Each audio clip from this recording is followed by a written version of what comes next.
Hello everyone, welcome back to the channel. In today's video we will discuss about formulae of chemical compounds या जो chemical compound होते हैं उनका formula हम कैसे बना सकते हैं और कैसे लिख सकते हैं. So let's start with formula of chemical compounds. हमें पता है, हमने स्टडी किया है कि जो एलिमेंट्स के जो एटम होते हैं जब वो कंबाइन करते हैं तो मॉलिक्यूल्स बनाते हैं. और ये पॉसिबल है कि जो मॉलिक्यूल्स होते हैं उनको हम उनके सिंबल्स और जो मॉलिक्यूल जिससे मिलकर बना होता है एटम से उसके सिंबल की फॉर्म में लिखें. तो जब हम सिंबल की फॉर्म में किसी मॉलिक्यूल को लिखते हैं तो उसको बोलते हैं chemical formula. And it may be defined as the representation of the molecule in terms of the symbols of the consisting atoms. For example, molecular formula of sodium carbonate. Sodium carbonate जो sodium है उसका symbol होता है Na और carbonate का हो गया CO3, तो इसलिए फॉर्मूला बन गया Na2CO3. Formula of copper sulphate is CuSO4 and formula of sulphuric acid is H2SO4. अब नेक्स्ट बात आती है कि जो फॉर्मूला होता है केमिकल कंपाउंड का उसको कैसे लिख सकते हैं. तो जो केमिकल फॉर्मूला होता है किसी कंपाउंड का वो मिलकर बना होता है एटम से, और जो एटम्स होते हैं वो कैरी करते हैं पॉजिटिव और नेगेटिव चार्जेस जिनको बोलते हैं आयंस या फिर उनको रेडिकल्स भी बोलते हैं. जो हमने बोला चार्ज कैरिंग स्पीशीज या फिर रेडिकल्स, इनके कुछ फीचर्स होते हैं. फर्स्ट वन है ion made up of single atom are called simple ion. वो आयन जिसमें सिर्फ एक ही एटम होता है उनको बोलते हैं simple ions. Ion made up of more than one atoms are known as compound ions. ऐसे आयंस जो कि दो या दो से ज़्यादा एटम से मिलकर बने होते हैं उनको बोलते हैं compound ions. Next one is ion with positive charge are called electropositive ion और कीटायंस. ऐसे आयंस जिनके ऊपर पॉजिटिव चार्ज होता है उनको बोलते हैं इलेक्ट्रोपॉजिटिव आयंस और कीटायंस. एंड ऐसे आयंस जिनके ऊपर नेगेटिव चार्ज होता है उनको इलेक्ट्रोनेगेटिव आयंस बोलते हैं या फिर एनायंस बोलते हैं. यहाँ पर लिस्ट दी हुई है वेरियस इलेक्ट्रोपॉजिटिव आयंस की. हाइड्रोजन के ऊपर चार्ज होता है +1 इसलिए H पॉजिटिव. पोटाशियम के ऊपर होता है +1 इसलिए K पॉजिटिव. सोडियम के ऊपर भी +1 होता है इसलिए Na पॉजिटिव. सिल्वर का होता है Ag पॉजिटिव मीन्स +1. अमोनियम का होता है NH4 पॉजिटिव.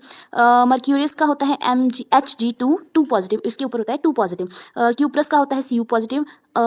एउरस का होता है Au पॉजिटिव. बेरियम का होता है Ba2 पॉजिटिव. अच्छा, ये आगे, ये पहले वाले थे मोनोवेलेंट, सेकंड आ गए अब बाइवेलेंट जिनके ऊपर 2 पॉजिटिव चार्ज होगा. बेरियम का आ गया 2 positive, calcium 2 positive, cadmium 2 positive, lead 2 positive, cupric 2 positive, ferrous 2 positive, mercuric 2 positive, stannous 2 positive, strontium 2 positive, zinc 2 positive, manganese 2 positive, cobalt 2 positive and magnesium 2 positive. Next आ जाते हैं हम ट्राइवेलेंट जिनके ऊपर 3 पॉजिटिव चार्ज आता है जो कि है aluminium 3 positive, chromium 3 positive, ferric 3 positive, Au 3 positive and As 3 positive. Next आ जाते हैं टेट्रावेलेंट जिनके ऊपर होगा 4 पॉजिटिव जो कि आ जाता है प्लम्बिक 4 पॉजिटिव जिसको हम लेड भी बोलते हैं, tannic Sn 4 positive, silicon Si 4 positive and platinum Pt 4 positive. तो ये थे कुछ इलेक्ट्रोपॉजिटिव आयंस.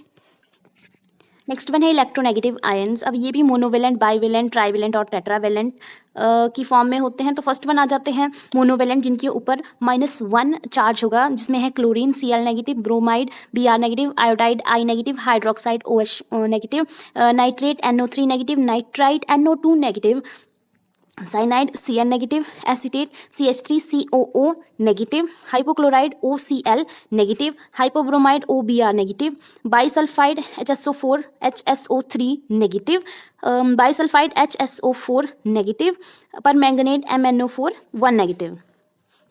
नेक्स्ट आते हैं बाइवेलेंट जिनके ऊपर -2 या 2 नेगेटिव चार्ज होगा. वो आ जाते हैं oxide O2 negative, sulphide S2 negative, peroxide O2 2 negative, carbonate CO3 2 negative, sulphate SO4 2 negative, oxalate C2O4 2 negative, silicate SiO3 2 negative, manganate MnO4 2 negative, sulphide SO3 2 negative, thiosulphate S2O3 2 negative, tetrathionate S4O6 2 negative, chromate CrO4 2 negative and dichromate Cr2O7 2 negative.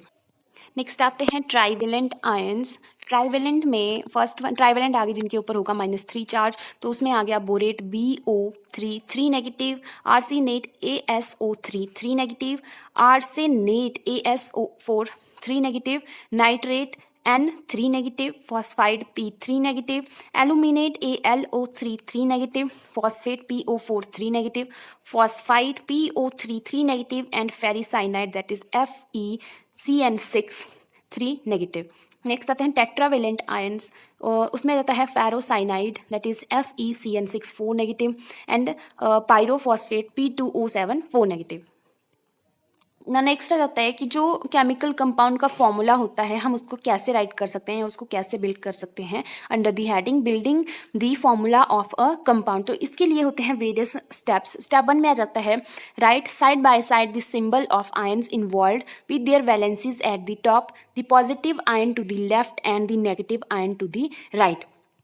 अब इसमें क्या होता है first step में कि हमें जो है वो सिंबल्स, जो एटम्स होते हैं या आयंस होते हैं उनके सिंबल्स लिखने होते हैं, उनकी वैलेंसी को उनके टॉप के ऊपर, सिर के ऊपर लिखते हैं या टॉप पे लिखते हैं। जस्ट लाइक अगर हम एग्जांपल लेते हैं HCl का, तो इसमें H पॉजिटिव होता है और Cl नेगेटिव होता है। तो जो HCl है या हाइड्रोजन क्लोराइड है वो मिलकर बना होता है हाइड्रोजन से और क्लोरीन से। तो हाइड्रोजन की जो वैलेंसी होती है वो होती है +1 और क्लोरीन की होती है -1। तो वैसे ही जो पॉजिटिव आयंस होता है उसको लिखते हैं हम लेफ्ट साइड और जो नेगेटिव आयंस होता है उसको लिखते हैं हम राइट साइड। जैसे H पॉजिटिव को हमने लिखा है लेफ्ट साइड और Cl नेगेटिव को लिखा है हमने राइट साइड। अब नेक्स्ट स्टेप आ जाता है कि remove the common factor if any to get the simple ratio of the valencies of the combining ions. अब यहाँ पर जो है वो हमें कॉमन फैक्टर लेना है, मतलब हमें उनकी जो रेशियो है वो सिंपल रखनी है। जैसे यहाँ पर जो दोनों की रेशियो है वो है 1:1, तो सिंपल रेशियो है। नेक्स्ट थर्ड स्टेप आ जाता है criss cross the valencies that is shift the valencies crosswise to the lower side of the ions. In case of the compound ion close it within brackets before putting the number. अब third step बोलता है कि जो हमें इनकी valencies है जो हमने टॉप के ऊपर रखी थी, जैसे यहाँ पर +1 है, यहाँ पर -1 है, इनको हमें एक दूसरे में क्रिस क्रॉस करना है और इसकी जो फुट होते हैं वहाँ पर लिखना है। पहले हमने उनको टॉप पे लिखा था, उसके बाद हमें इनको क्रिस क्रॉस करके इनके फुट में लिखना है। जैसे ये आ जाएगा यहाँ पर और ये आ जाएगा यहाँ पर। तो जो फाइनल बनता है हमारे पास वो बन जाएगा HCl। दोनों की वैलेंसीज 1 है तो हमें 1 लिखने की ज़रूरत नहीं है। तो हाइड्रोजन क्लोराइड का फॉर्मूला बन गया HCl। और ये जो मेथड होता है फॉर्मूलाज लिखने का केमिकल कंपाउंड्स का, इसको बोला जाता है क्रिस क्रॉस मेथड। जैसे अगर हम एग्जांपल लेते हैं जिंक क्लोराइड का, तो जिंक क्लोराइड मिलकर बना होता है जिंक से और क्लोराइड से। जिंक की वैलेंसी होती है 2 पॉजिटिव और क्लोरीन की होती है -1। तो यहाँ पर थर्ड रूल बोलता है कि हमें इनको क्रिस क्रॉस करना है, तो इसकी वैलेंसी को लिखेंगे हम यहाँ पर और इसकी वैलेंसी को लिखेंगे हम यहाँ पर। तो जो फाइनल फॉर्मूला बन जाएगा वो बन जाएगा ZnCl2। Another example is aluminium sulphate. Aluminium का सिंबल होता है Al और इसकी वैलेंसी होती है 3 पॉजिटिव। अब ये पॉजिटिव है तो इसको हम लेफ्ट साइड लिख रहे हैं। और जो सल्फेट होता है वो होता है SO4 और ये है कंपाउंड आयन की फॉर्म में, इसकी वैलेंसी होती है 2 नेगेटिव। अब हम इन दोनों की वैलेंसीज को कर देंगे क्रिस क्रॉस, ये वैलेंसी यहाँ पर आ जाएगी और एल्यूमिनियम की वैलेंसी सल्फेट के पास चली जाएगी। तो जो हमारे पास फाइनल फॉर्मूला बन जाएगा वो बन जाएगा Al2SO4। अब ये SO4 है, ये कंपाउंड आयन की फॉर्म है, तो हम इसको एनक्लोज कर देंगे ब्रैकेट में और जो वैलेंसी थी एल्यूमिनियम की जो हमने क्रिस क्रॉस करी थी वो आ जाएगी ब्रैकेट के बाहर। तो जो फाइनल केमिकल फॉर्मूला बन जाएगा वो बन जाएगा Al2SO4 थ्राइस। अब यहाँ पर कुछ अनदर एग्जाम्पल्स दिए हुए हैं और उनका फॉर्मूलाज दिए हुए हैं। For example cupric chloride, first one है क्यूप्रिक क्लोराइड। क्यूप्रिक का सिंपल होता है Cu और इसकी वैलेंसी होती है 2 पॉजिटिव और क्लोरीन की होती है -1, Cl -1। तो Cu की वैलेंसी लिख दी हमने टॉप पे, वैसे ही क्लोरीन की भी लिख दी और इनको कर दिया क्रिस क्रॉस। तो जो हमारे पास फाइनल फॉर्मूला बन गया वो बन गया CuCl2। सोडियम कार्बोनेट का Na1 पॉजिटिव एंड CO3 जो है वो कंपाउंड आयन है और इसकी वैलेंसी है 2 नेगेटिव। तो जब हमने इनको क्रिस क्रॉस किया तो जो हमारे पास फॉर्मूला बन गया Na2CO3। अब यहाँ पर CO3 को हमने ब्रैकेट में क्लोज नहीं इसलिए नहीं किया क्योंकि जो सोडियम है उसकी वैलेंसी 1 है और 1 को हम नेचुरली नहीं लिखते हैं। Third one is aluminium sulphate जो कि हम ऑलरेडी कर चुके हैं, that is Al2SO4 thrice.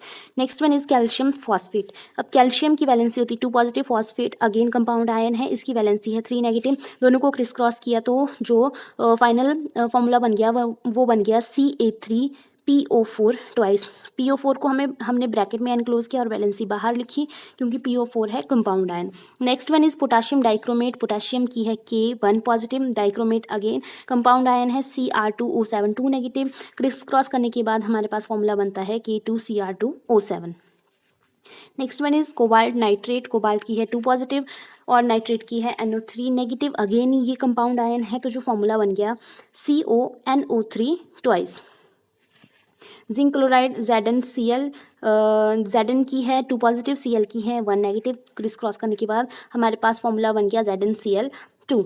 Next one है सोडियम बोरेट। जो सोडियम है उसकी है 1 पॉजिटिव और बोरेट की है BO3 3 negative, BO3 again compound ion है, क्रिस क्रॉस करने के बाद हमारे पास फाइनल फॉर्मूला बन जाता है Na3BO3। Last one is calcium hydrogen carbonate, that is Ca2 positive, calcium की है 2 positive valency, HCO3 negative, hydrogen carbonate की है 1 नेगेटिव, क्रिस क्रॉस करने के बाद CaHCO3 ट्वाइस। अब ये जो HCO3 है ये अगेन कंपाउंड आयन है, इसलिए इसको कर दिया ब्रैकेट में एनक्लोज। अब जो स्टेप 2 था उसमें बोला गया था कि जब वैलेंसी होगी आयन की उनकी उनमें जो कॉमन फैक्टर होगा तो पहले हम उन वैलेंसीज को रिड्यूस कर देंगे सिंपल रेशियो में, उसके बाद हम उनको क्रिस क्रॉस करेंगे। जैसे कि यहाँ पर एग्जांपल दिया गया है फेरिक फॉस्फेट का। जो फेरिक है उसकी वैलेंसी है Fe3 पॉजिटिव और जो फॉस्फेट की है उसकी है PO4 3 नेगेटिव। तो यहाँ पर जो 3 पॉजिटिव है 3 नेगेटिव है ये कॉमन है, तो इन दोनों को हमने रिड्यूस कर दिया और यहाँ पर आ गया 1 1, सिंपल रेशियो आ गई 1 1। तो इसलिए यहाँ पर हमने 3 3 की जगह ले लिया 1 1। तो जब हमने इनको क्रिस क्रॉस करा तो हमारे पास फाइनल फॉर्मूला बन गया FePO4 जो कि सिंपल फॉर्मूला है। नेक्स्ट जिंक सल्फेट में Zn2 positive and SO4 2 negative, again दोनों में कॉमन फैक्टर है 2, तो उनको हमने कॉमन निकाल लिया और जो वैलेंसीज बन गई सिंपल रेशियो में वो बन गई Zn1 and SO4 1। Again criss cross करने के बाद सिंपल फॉर्मूला बन गया हमारे पास ZnSO4। Stannic sulphide SN4 positive and SN2 negative. अब हमने इसको भी सिंपल रेशियो में कन्वर्ट कर दिया। जैसे अगर हम 4 को 2 से डिवाइड करते हैं तो 2:1 आ जाता है। तो जो SN की थी जिसका 4 पॉजिटिव था उसका आ गया 2 और S का आ गया 1। क्रिस क्रॉस करने के बाद SNS2 chemical formula. Again another cadmium carbonate का था CD2 positive and CO3 2 negative. जब हमने इनको सिंपल रेशियो में कन्वर्ट किया तो यहाँ पर आ गया CD1 and CO3 1। Criss cross करने के बाद फाइनल फॉर्मूला बन गया CdCO3। Last topic for today's video is percentage composition of a compound. Percentage composition of a compound is the relative mass of each of the constituent elements in 100 parts of it by mass. अगर हम 100 part कर देते हैं किसी compound के तो उसके each part में 100 में से ईच पार्ट में मतलब 1 2 3 4 अप टू 100 ईच पार्ट में जितने कॉन्स्टिट्यूएंट एलिमेंट्स का जो मास होगा रिलेटिव मास होगा ईच पार्ट में उसको बोलते हैं percentage composition of a compound हैं। तो यहाँ पर दिया गया है molecular mass of calcium nitrate. अगर हम एक कैल्शियम नाइट्रेट का एग्जांपल लेते हैं उसका फॉर्मूला है CaNO3 ट्वाइस। तो यहाँ पर अगर हम कैल्शियम नाइट्रेट के 100 पार्ट्स कर देते हैं तो मतलब ईच पार्ट में कितने कंपोनेंट्स होंगे कैल्शियम के, नाइट्रोजन के और ऑक्सीजन के, उनका मास कितना होगा ईच पार्ट में, उसको बोलते हैं परसेंटेज कंपोजिशन ऑफ कंपाउंड। मतलब परसेंट जब हम कैल्शियम की बात करें तो 100 पार्ट में कैल्शियम नाइट्रेट के कैल्शियम के कितना मास होगा उसको बोलेंगे परसेंटेज ऑफ कैल्शियम। वैसे ही similar for nitrogen and oxygen. तो सबसे पहले हमें निकालना पड़ेगा molecular mass of the calcium nitrate. Molecular mass के लिए हम यहाँ पर जितने भी एलिमेंट्स हैं उनको उनका मास लेंगे। Atomic mass of calcium plus 2 into atomic mass of nitrogen plus 6 into atomic mass of oxygen. अब यहाँ पर 2 नाइट्रोजन क्यों लिए और 6 ऑक्सीजन क्यों लिए? इसका आंसर है कि जो नाइट्रोजन है उसको बाहर से हमने 2 से मल्टीप्लाई किया हुआ है क्योंकि कैल्शियम की वैलेंसी होती है 2। जब हमने तो इस 2 का मतलब है कि ये जो 2 है नाइट्रोजन भी 2 है और ऑक्सीजन 3 मल्टीप्लाई बाय 2 6 है। इसलिए हमने अटोमिक मास ऑफ नाइट्रोजन को किया 2 से मल्टीप्लाई और अटोमिक मास ऑफ ऑक्सीजन को किया 3 से मल्टीप्लाई।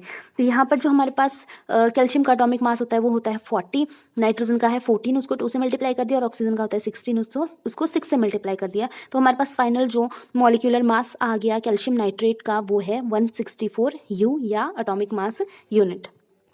यहाँ पर अगर हम कैल्शियम की परसेंटेज निकालते हैं तो calcium mass of calcium divided by molecular mass of calcium nitrate multiply by 100। यहाँ पर कैल्शियम का जो एटॉमिक मास होता है वो होता है 40 U।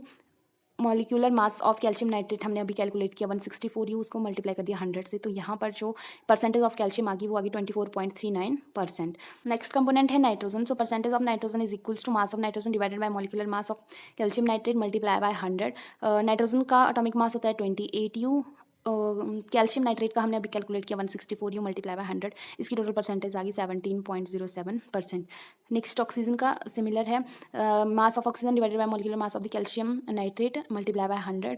तो जब हमने इनको कैलकुलेट किया ऑक्सीजन का एटॉमिक मास होता है 96 और कैल्शियम नाइट्रेट का हमने कैलकुलेट किया 164 U, उसको मल्टीप्लाई कर दिया 100 से। तो हमारे पास टोटल परसेंटेज आ गई 58.54%। तो इस टाइप से जो कैल्शियम नाइट्रेट है हमारे पास कंपाउंड, उसके 100 पार्ट्स में से ईच पार्ट में जो कैल्शियम की परसेंटेज होगी बाय मास वो होगी 24.39%, नाइट्रोजन की होगी 17.07% और ऑक्सीजन की होगी 58.54%। तो जो ये परसेंटेज है मास की ईच एलिमेंट की उस कंपाउंड के एवरी पार्ट्स में, अगर हम उसके 100 पार्ट करते हैं तो इसको बोला हमने percentage composition of a compound. So that is all about for today's video titled formula of chemical compound. Video अच्छी लगी हो तो लाइक करें, शेयर करें, कमेंट करें और सब्सक्राइब ज़रूर करें। बाकी मैं मिलती हूँ आपसे नेक्स्ट वीडियो में, तब तक के लिए bye bye and thank you so much for watching.